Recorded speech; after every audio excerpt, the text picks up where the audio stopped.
invite the General Assembly members, honored educators and their families, judges, and members of the audience. We are happy to join us today to celebrate this important occasion. My name is Lindsay. I am the president of the League of Women Voters in South County, and we're here today to celebrate our educators and their continuous efforts to bring civics alive in their classroom. Each of them has chosen a different path, but each has creatively made their students aware of the many aspects of civics and their responsibilities as a citizen of their town or city, state, and country. One of the initial goals of the League of Women Voters was to educate women to fully participate in the political process. Since 1920, the League has expanded that to all citizens. Without these educators who are in the league between voting and loving education, our knowledge of civics makes our outreach to citizens more difficult. Recently, I looked at a survey in 2023 by the Institute of Citizens and Scholars. It was formerly the Woodrow Wilson National Fellowship Foundation. And they found that young adults, regardless of their education level, lacked basic civics knowledge.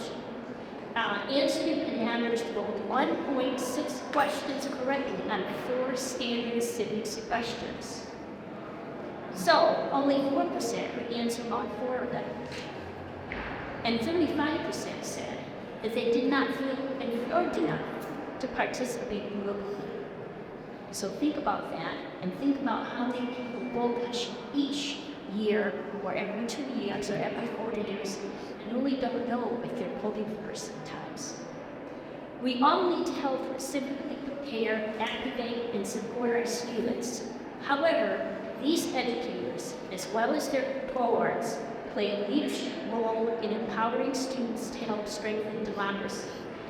Thanks to Susan D. Wilson's example of civics engagement, our generous endowment to the League of Women Voters, and the League of Women Voters Education Fund, we are proud to honor the efforts of our educators. Thank you.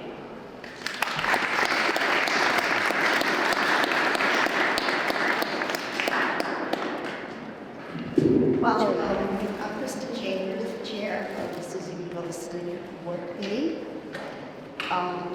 A huge thank you to you. Yes, I am the SWAT time also maybe.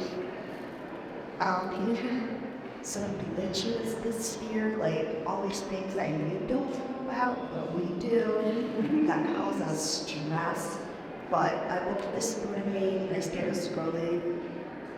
And I said, oh, it's being that the perfect date, and we're in Rhode Island. So if you don't know, this year there were 13 applications submitted from around the state, which is the largest number since I joined the committee 4 years ago. It's great to see the number of applications rising back to pre-COVID numbers. Of those 13 applications, 7 were for teachers nominated by someone else who witnessed their nominee going above and beyond, incorporating civics into their curriculum, and they felt they deserved the recognition. The nominators included principals, team leaders, colleagues, and one who is a student, which I think is a first. The committee truly appreciates those teachers who self-nominate. These educators are confident that the way they integrate civic education into teaching stands out from the pack. They're able to describe their program and its impact on their students in detail, better than anyone else would, making it easier for the Wilson evaluators to understand and assess what is happening in their classrooms.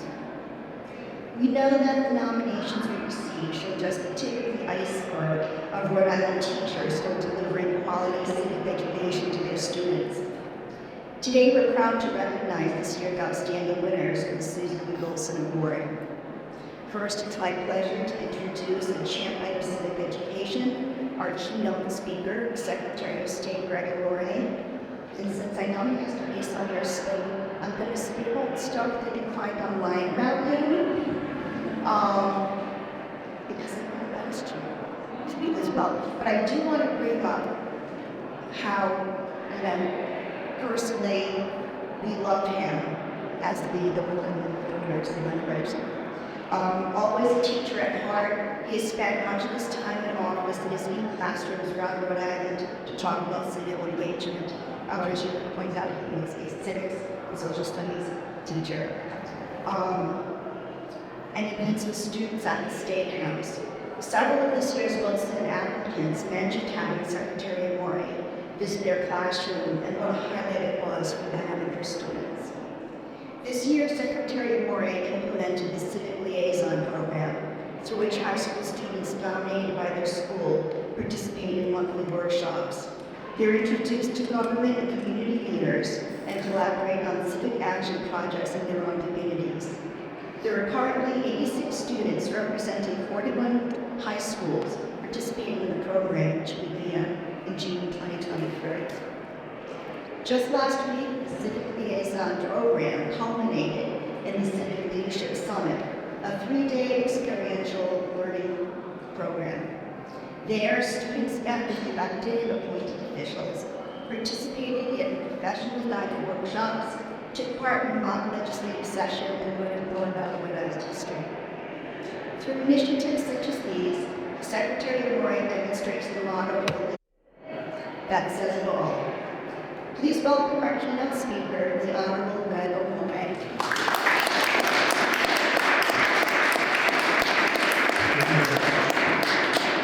Acknowledge Senator Keable, who is here and who took part in our summit last week. It was a great addition to the program.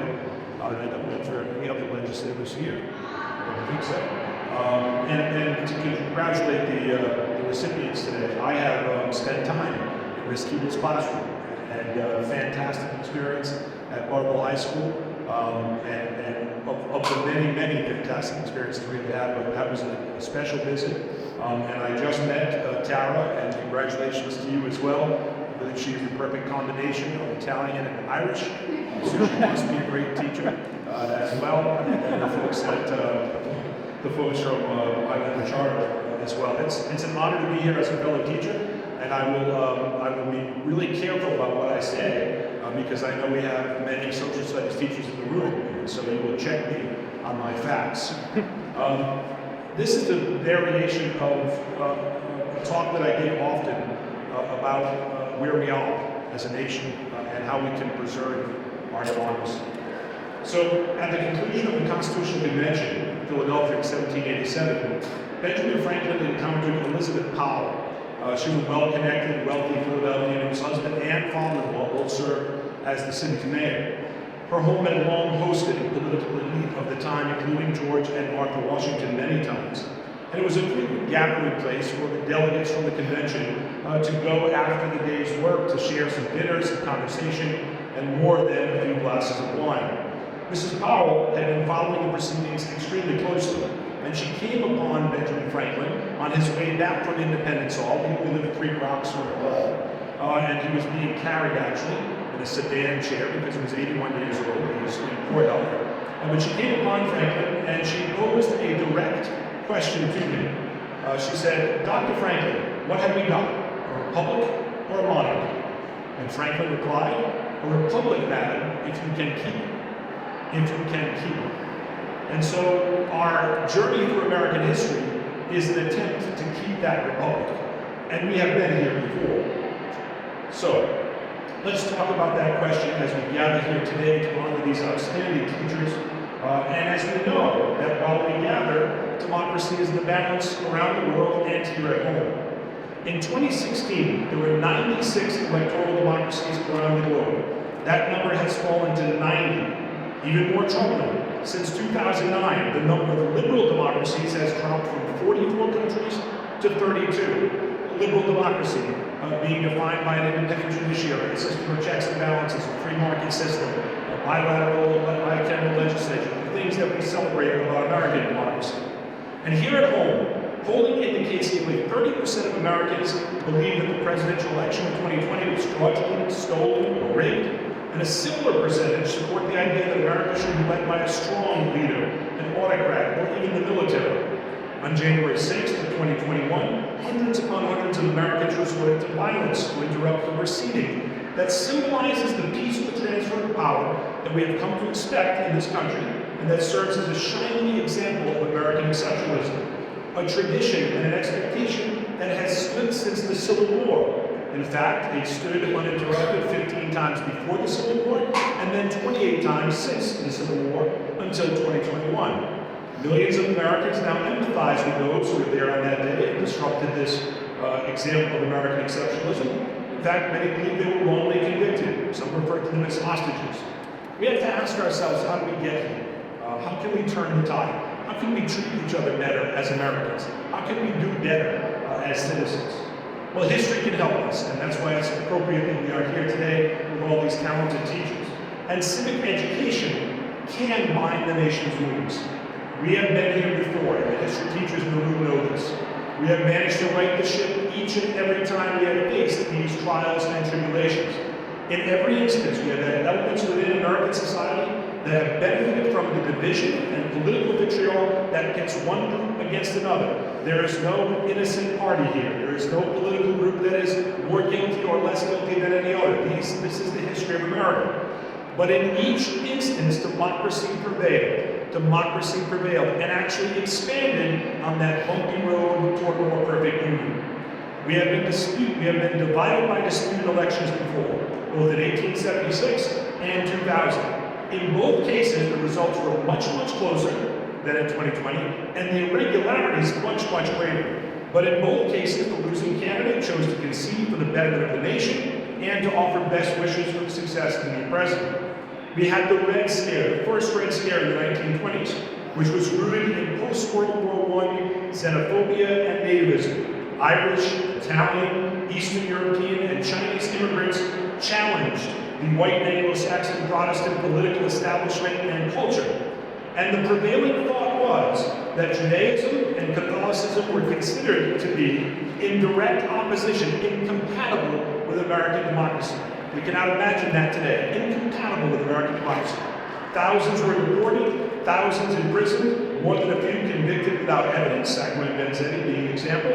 These two Americans faced incredible prejudice and discrimination, but American democracy moved forward during that same period of time. Women were given the right to vote through the constitutional change in the 19th Amendment. We survived then McCarthyism in the 1950s, which once again pitted American against American, in some cases turned neighbor against neighbor, family member against family member. Some Americans lost their livelihoods through blacklists and innuendo. And long-standing American institutions were questioned and challenged, including the United States Army, which had just defeated fascism in Europe and in Asia. Many Americans were intimidated and lived in fear of reprisal. Many began to distrust previously trusted American institutions. But on the heels of McCarthyism came the Civil Rights Movement, and American democracy expanded once again. And of course, we were divided by a terrible civil war in the mid-19th century that resulted in the deaths of over 620,000 Americans. Many historians refer to the Civil War as the Second American Revolution because it ended the institution of slavery, granted citizenship and voting rights to those who were once, by law and practice, considered to be property. Of course, that did not mean these new citizens had full rights. Discrimination existed, severe voter suppression existed, and segregation existed for the next 100 years. Nonetheless, we continued to move toward a more perfect union. 100 years after the conclusion of the Civil War, the Voting Rights Act was passed in 1965, again inching toward that more perfect union. Since taking office, I have referenced what was at the time a little-known speech, and I've referenced this a number of times, by an Illinois state legislator, who at the time, again, was little known, and he delivered this speech to the Young Men's Lyceum Club of Springfield. This was 23 years before the Civil War, and he was just 28 years old. The 28-year-old member of the Illinois House, he was a Whig at the time, the Republican Party did not exist, was named Abraham Lincoln. And the speech was called The Perpetuation of Our Political Institutions. And no one paid attention to this speech until well after Lincoln's death, and then it gets confused. In this speech, Lincoln warned of the impact of political violence, and he referred to the danger of what he called a mobocracy, which he thought was the antithesis of what the founding fathers had created in a liberal democracy democracy that was implemented through the Constitution of the United States. He feared that political violence would undo the young nation, and that the American nation would cease to exist as the founders had hoped it would. The most famous quote of that speech is often confused as a reference to the Civil War, but again, it comes well before the Civil War.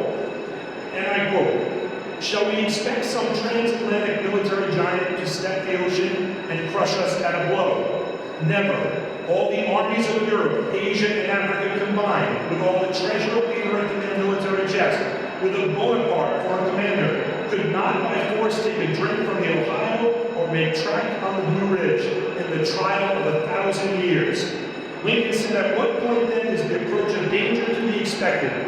I answer, if it ever reach us, it must spring up amongst us. It cannot come from abroad. If destruction be our lot, we must ourselves be its author and finisher. As a nation of free men, we must live through all time or die by suicide." This is the same man who later on would say that the United States was the best home on earth. But he feared what he was seeing, he feared what was happening. So what was his solution? You'll be happy to know. Americans needed to reconnect with the founding documents. They needed to reconnect with the Declaration of Independence, the Constitution. He said that civic education was the key in combating political violence and unrest. The antidote, according to the former president, the future president, was an almost religious fervor in teaching the tenets of the Declaration of Independence, the Constitution, and the Bill of Rights. He called upon virtuous men, just as Madison did before him, engaging with civility, just as Madison and the founders did before him. And he said that is what will prop up and not tear down our political democratic institutions.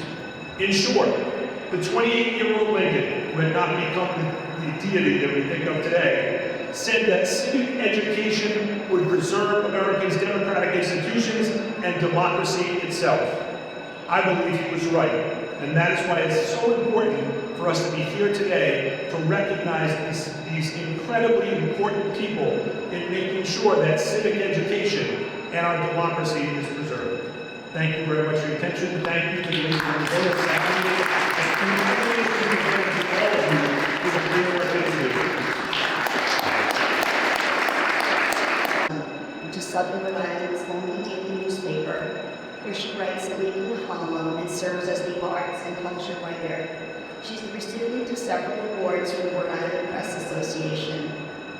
Nancy teaches at the Harrington School of Communication at URI, her alma mater, where she received both her bachelor's and master's degrees. There she has taught courses in public speaking and all manner of communication skills. She served on the Western School for 8 years, 4 years as chair. Nancy and her husband, the Western native Samuel Sorrow Jr., are the parents of 3 sons and grandparents of 9. I believe Nancy has never said an unkind word about anyone, and that her glass is not only half full, but overflowing with positivity and enthusiasm.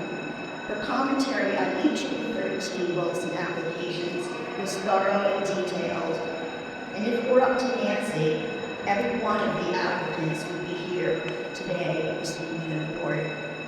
Nancy, ciao bella. And Nancy did prepare a speech to introduce the Highlander Charter team. And this is Nancy's words. Please let me begin by saying what a privilege it has been to be part of the League of Women Voters Susan Wilson's Civic Education Awards process. I was so honored to be invited to participate, and I'm sorry I'm unable to be here today in person to applaud the fine work of the League of Women Voters South County and all the educators who took time to put together applications for the prestigious Wilson Award. One of the highlights of the process, in addition to getting to read all the applications, was getting to learn a little more about Susan Wilson and the important work she did to shine light on the importance of voter education and civic engagement. I felt so uplifted reading all the submissions and so encouraged to see that democracy is not only alive and well, but being taught and explained in so many creative, innovative, thoughtful ways. I offer my congratulations to everyone involved in this process, especially to the fine group of educators I have been honored to introduce. That's Nancy. She hasn't been talking to the Highlander people yet. You got it, Lord. This year's honorable mention has been awarded to a team of teachers from Highlander Charter School: Daniel Baldassi, Holleigh Bergstrom, Courtney Brennan-Rand. Courtney was the one who submitted the application for the 14-year-old. Lindsay, Sharon, Sullivan, and Sue White. These dedicated teachers have truly used the world as their classroom to help young students grasp the meaning of democracy and to teach our impressionable voters of tomorrow about the importance of voting and the role that social justice and civic duty play in the role of becoming good citizens. They show with real-life examples by involving their students in meaningful activities about making positive changes, about giving back to one's community, and about uplifting the community around us, all the essential parts of being responsible citizens. For instance, the team of educators worked with representatives of the Nonviolence Institute and from the beloved community, which is students and staff of Highlander Charter High School in Warren, to teach younger students about the Peace March and the importance of peaceful protesting. With help from the Nonviolence Institute, they conduct peace marches, which finish up at the Nonviolence Institute, where officials there offer imparted words to students, reminding them that they are the future and that peace is possible. The teachers encourage their students to recite chants of peace together and create their own placards and signs to carry during the march. The 6th graders at Highlander act as leaders during the march and lead the younger students to the finish line at the Nonviolence Institute. The younger grades also have civic lessons incorporated in their curriculum. For example, the 5th grade students at the school each complete a project on athlete leaders and social change, like Jack Robinson, and spend time researching ways athletes have helped improve and shape society for the better. What better way to teach young children about nonviolence and peaceful protesting and making a difference than to tell stories of heroes like Jacquelyn Robinson? In 4th grade, students focus on the book Turning 15 on the Road to Freedom and learn about the youngest members of the famous Selma to Montgomery March for voting rights, underlining for the students the importance of voting and showing how many different people fought together to fight for their right to vote. In 3rd grade, students create a living museum and act as someone who has made great change. They learn how they can also help and improve their own communities and are taught about people who have made a real difference in their community. The goal here, of course, is to inspire the students to help others too. There's nothing better in my experience than storytelling and active participation to help children learn essential life lessons, and this stellar group of dedicated educators has certainly accomplished that. Thank you and congratulations to all. Sincerely, Nancy Burns Pissarro.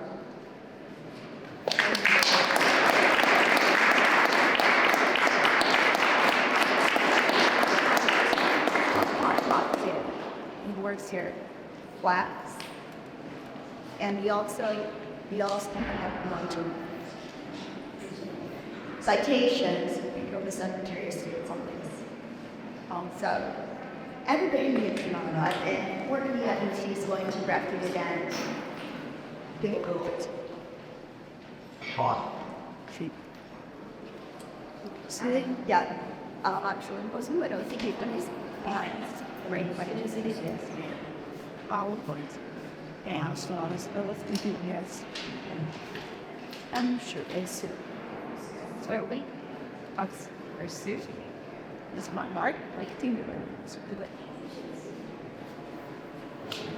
And in her room. Here.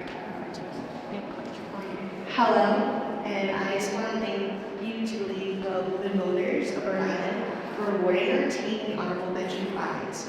Thank you to those who have shown some love and support for our changing careers. Our team consists of members from the 3rd to 6th grade.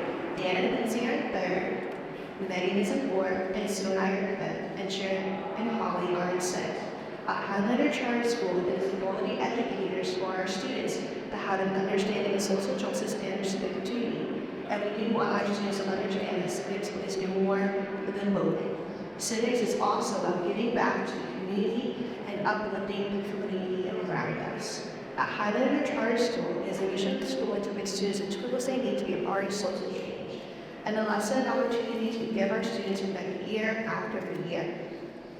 Students leave Highlander having an understanding of civic responsibility, a sense of community, and empowered in their role as future leaders of social change.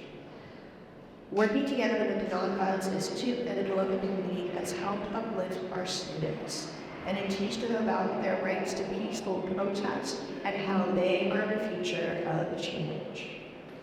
And as we discussed on the presentation earlier, we each have our own little projects that help students understand how they can be effective to their community and how other people have helped. And students understanding that the civic duty is not just about voting, it's about bringing up those who have made change so they may be inspired to make change in their community. Thank you for your support and congratulations to the 3rd, 4th, 5th, and 6th team.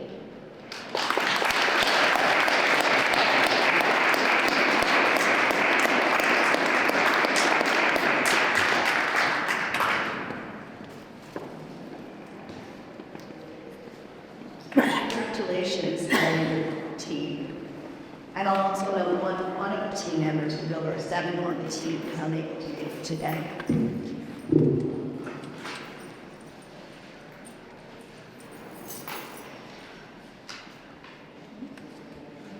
Now for our second place award. Once again, we had an evaluator. We put all the work in, but was unable to make it today. And I'll give you his bio. And Chris is going to come up and read his speech because I'm talking too much. Dan Fitzgerald is the director of Advocacy for the American Lung Association and serves as the executive director of the Wellbeing Collaborative, a nonprofit serving the communities of Charlestown, Hopkinton, Richmond, and Westerly. Dan has worked at the state, local, and national levels with nonprofits and state and federal agencies, working at the intersection of public health and social justice. Prior to his current role, Dan had led social change campaigns and traveled the nation as a public speaker and educator around topics related to tobacco, LGBTQ+ health inequities, and community change strategies. As a high school student, he was recognized as the Advocate of the Year by the Rhode Island Department of Health. Dan has also been recognized as the Washington County Champion for Children and Youth, and in 2019 was named Seger Unsung Hero Awardee in honor of the late U.S. Surgeon General for his work in health policy change. A couple of things Dan didn't mention in his biography. He was a middle school student when he helped peers organize the Charitable Youth Task Force, which focused on substance misuse and mental health. In October 2023, the task force rebranded as the Wellbeing Collaborative. Always armed with Narcan, Dan is literally a lifesaver. If you ever have a chance to hear the story he tells, it's amazing. He and his husband Nick live in Westerly with their doodle Walter. They have just become licensed as foster adoptive parents, and that's one reason he's unable to be here today. So, League of Women Voters in County President Martel will be coming up to stand in for Dan to tell you about this year's second place Wilson Award winner.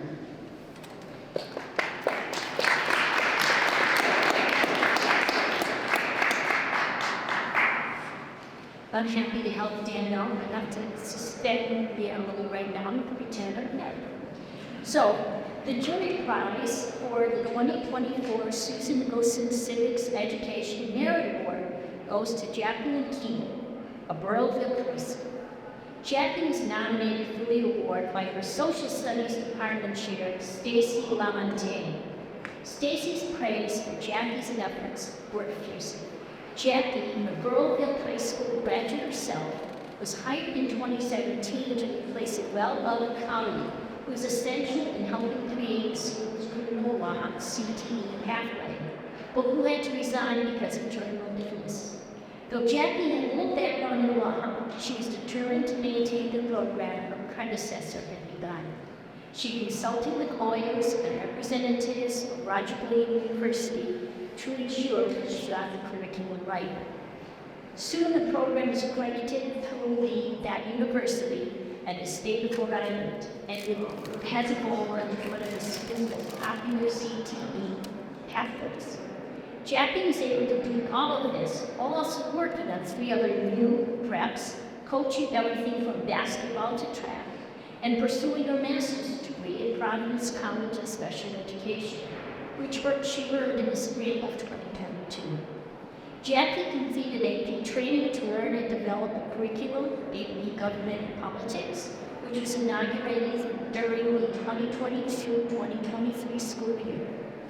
This course incorporates lessons on the most recent developments in our political system, including most recent federal and state rulings, elections, and the inner workings of Congress. This school year, Ms. Keable and her team of social studies teachers have created a new job course where she was learning as a most teacher. Civics and contemporary issues. This course focuses on challenging students to understand how the government is organized and emphasizes how the government works, which challenge both at home and abroad. Jackie has seized every opportunity she had to bring in guest speakers, including Secretary Warren, organize field trips, and encourages students to be involved at the state level. She has taken the lead in getting more of those students involved in the RIC Civics Education program. In addition to Jackie's work in her own classroom, she has also made significant contributions to the district as a whole. She assisted with the social studies curriculum redesign for grades 6 through 12, as well as the curriculum for the new state civics education requirement. Because of Jackie's extensive training and work in regard to government and politics, and her criminal law background, her participating in developing this curriculum have been indispensable. Ms. Keebler's classroom is a welcoming and engaging environment with all students, with a focus on encouraging students to think critically, ask difficult questions, and to take an instrumental role within the government. She's encouraged students to act on their concerns and emphasizes the importance of civics participation throughout all of her courses. So I would like to have Jackie come and give Thorvald a certificate and as well as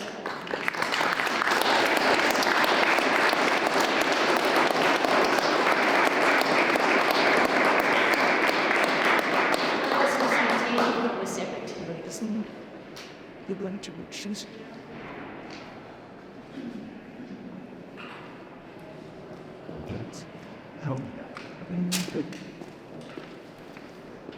Wow.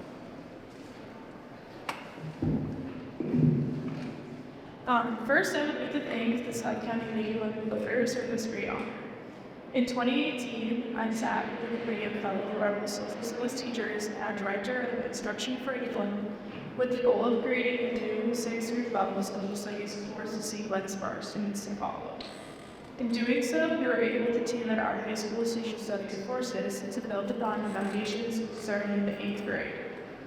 Our junior courses, AP Government and Politics, and Civics and Contemporary Issues address past and present issues within the United States from a government perspective. These courses have proven to enlighten students about the importance of state responsibility. Teaching civics gives students the opportunity to do so much more than just understand how the government works. Civics urges students to be involved in their community, think critically, and act to make a difference. Because of civic education, students are able to ask difficult questions both during class and in outside settings. It is these difficult questions that will help to solve the issues of our nation's future. I find so much joy in seeing students discuss topics during class discussions or in talks that revolve around civics. They are interested in what is going on and motivated to search for answers. I can't accept this award without acknowledging the Social Studies Department I'm lucky to work with at BHS. It is a wonderful gift to be a part of the department that helps each other learn, create lessons, discuss breaking rules, guide the needs of us as teachers and our students. So to thank you to Stacy, our department, and members Sam, Nora, and Jacquelyn for constant support of each other. I'd like to end my speech with a quote from Gen Z's favorite pop star, Taylor Swift. At that time. Quote, please educate yourself on the candidates running in your state and vote based on who most closely represents your values. For a lot of us, we may never find a candidate or party who we agree with 100% on every issue, but we have to vote anyway. So many intelligent, thoughtful, self-possessed people turned 18 in the past 2 years, and now have the right and privilege to make their vote count. This quote demonstrates a passion for teaching civics and the importance of our civic education through Gen Z's favorite human. I do my best to relate things in my courses to current day people and try to make those connections, especially in high school students. Thank you again to the South County League of Women Voters for the South Christian League. We want to continue to empower students with the knowledge of civics.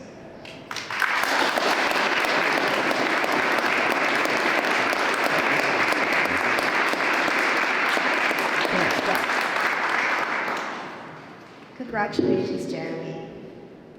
Jackie, as Chris read, was one of the teachers who was nominated by your department head. Apparently, had not told her that she had nominated her, which I kind of forgotten to chat with Jackie when I gave her a cold call and told her who I was. I didn't know. I'm lucky she didn't hang on me. So, congratulations. We do have an evaluator to present the class award of place winner, and it's Alex Mills. Alex was a Wilson Award evaluator in 2022, and he liked it so much, he asked if he could do it again. You do have to have 2 years between each evaluation. He even interviewed that year's Wilson Grand Prize winner for the Public's Radio, so winners need to prepare and do this. If Nancy Gerst-Jazaro is the good cop among the evaluators, Alex is let's just say he doesn't grade on the curve. Those of you who are being awarded our top 3 prizes today can be assured that your work has met Alex's fine and fair critical appraisal. Alex oversees the 3 local news bureaus and Providence Metro desk at the Public's Radio and serves as the South County Bureau reporter. He was previously the co-host and co-executive producer of the Public Radio podcast Mosaic. The show explored the history of immigration in southern New England through the stories of individual immigrants and their descendants, and received an Edward R. Murrow Award for Best Podcast in the New England region. Alex's reporting on South County has been recognized with the Regional Edward R. Murrow Award for Online Journalism and by the National Public Media Journalists Association. He previously worked as an editor at the Western Sun and the New London Day.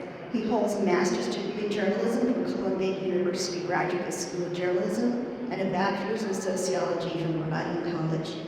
Alex lives in Westerby with his wife and 2 sons. Thank you, Alex, for coming today and presenting our first prize winner.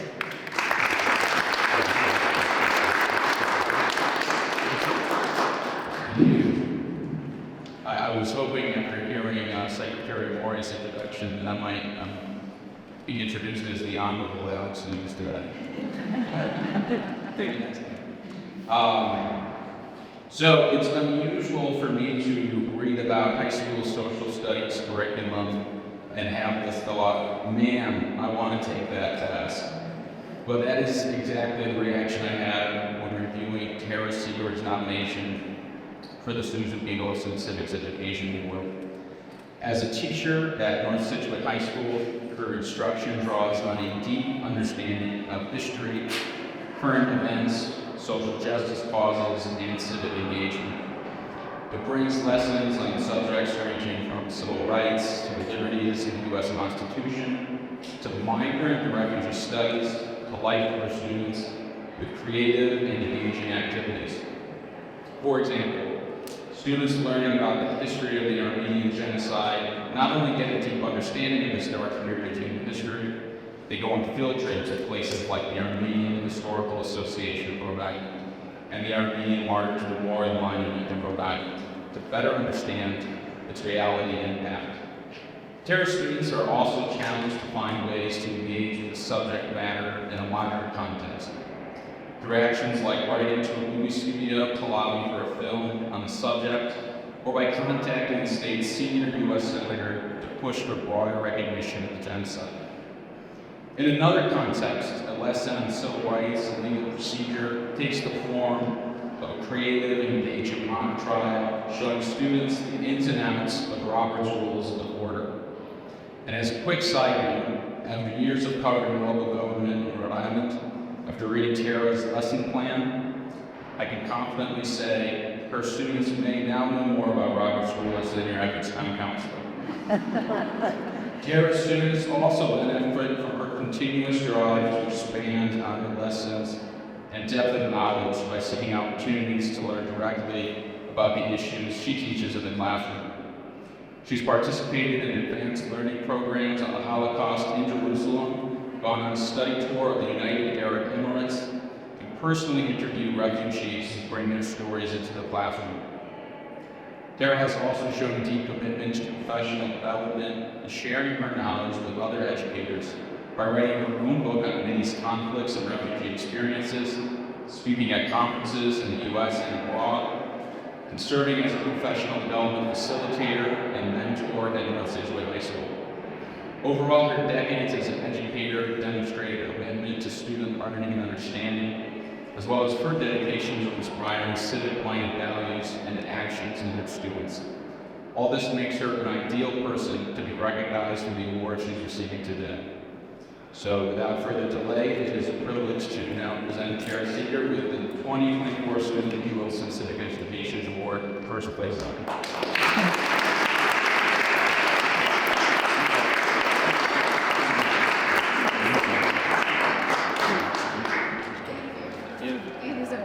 Start with the stage and all that.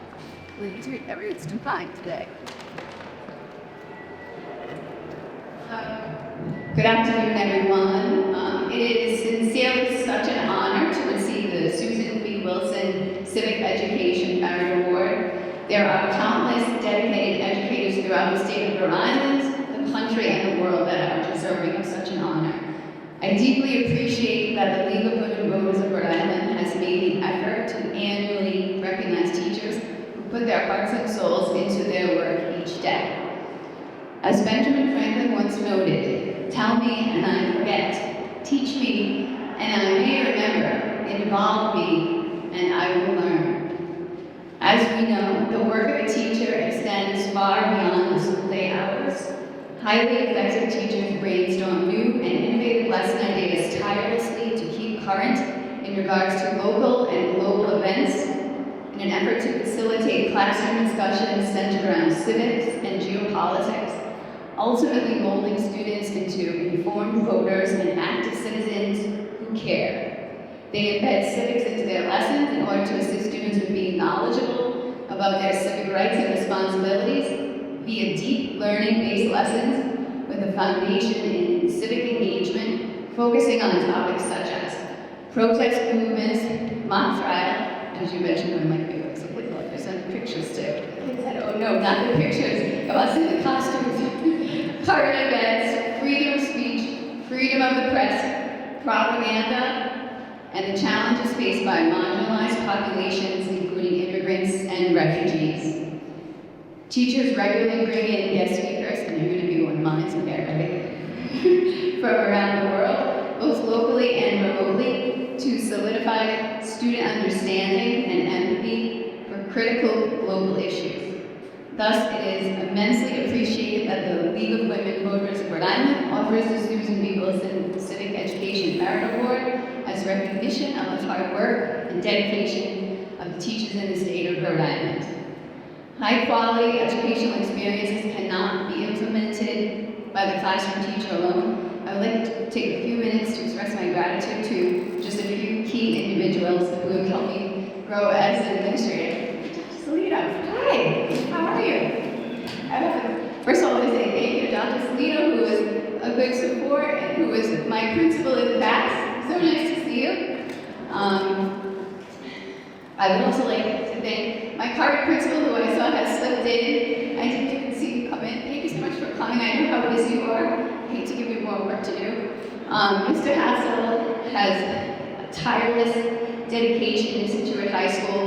He's so positive and he has unwavering support for his teachers and students. And I have the utmost respect for my principal for the amazing work that he does each day, his dynamic interactions with students and staff, and for treating his teachers with dignity, respect, and a true spirit of collegiality. His is a school environment that supports civic engagement and learning.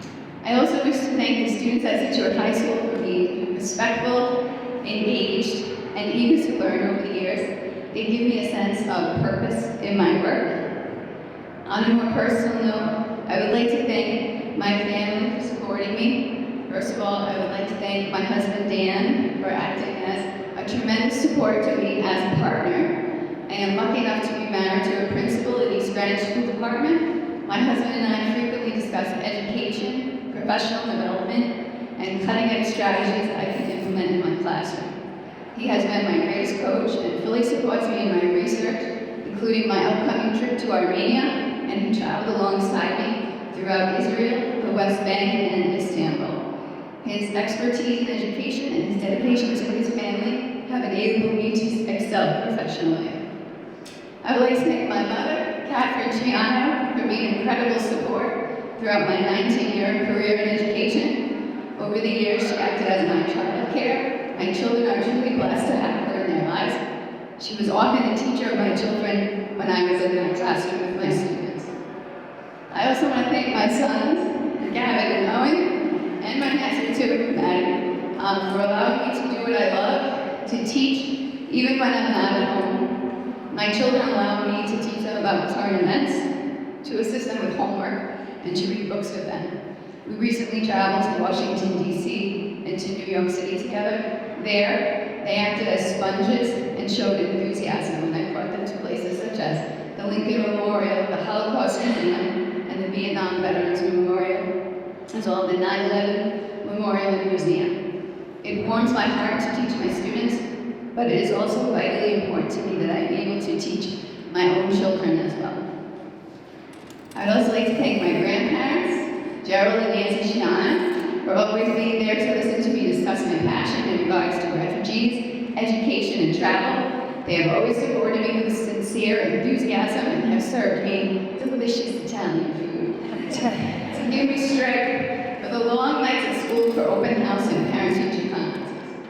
Finally, I wish to thank my father, Joe Ciano. My father passed away a year ago. Throughout my entire life, he was and still is my biggest cheerleader. He always inspired me to pursue my passions. His energy and positivity amazed those around him. He taught me that teachers live on forever, but they never truly know how many students they inspire or how those students will inspire others in the future. His spirit lives on through me in my classroom and through everyone he touched along his path. I found an email from my father by February 2020 after my students had read an excerpt from his book on prohibition. They had some follow-up questions for him and he responded, and then left me with this, quote, "For the people involved in rum running, it was the beginning of an adventure with many twists and turns, and then the inevitable end. Your students are at the beginning of their adventures. If they choose wisely, one day like me, they will wish they could do it all again." I agree wholeheartedly with my father that with continued support of educators and communities around them, our students will experience many successes and be proud of their lifetime civic and personal accomplishments. In closing, I would once again like to acknowledge the critical efforts of the League of Women Voters of Rhode Island. I cannot thank enough for this amazing honor and the opportunity to speak about the people in my life who deserve to be recognized. It takes a village. Thank you for this honor, and thank you to everyone in this building.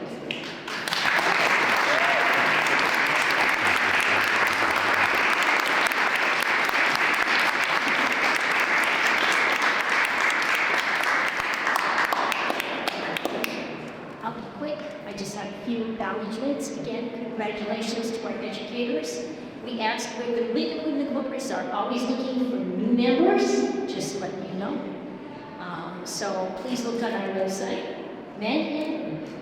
So, in conclusion, I'd like to thank our evaluators, Alex, Dan, and Nancy Burnsby-Sauer for judging this year's applications and thoughtfully selecting the winners. I'd also like to thank our co-chairpersons, Kristen and Nancy. Thanks to them both for their efficiency and, as always, for a super job. Without them, this ceremony would not be a success. Even though they were a nervous wreck today, they still seal it and they're greatly appreciated. I'd also like to thank our videographer, Dave Dillon, and thanks to all of the members of the League of Women Voters who have come here today to support our educators, and some board members are here, as well as our past president, Jacquelyn.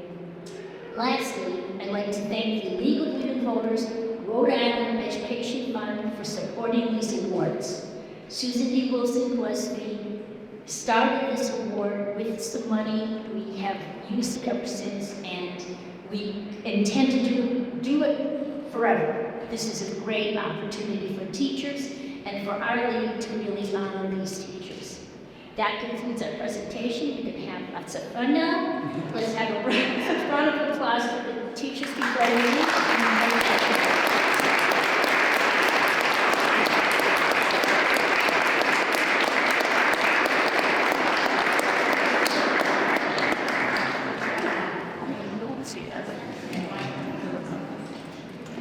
Very good. Nancy, talk.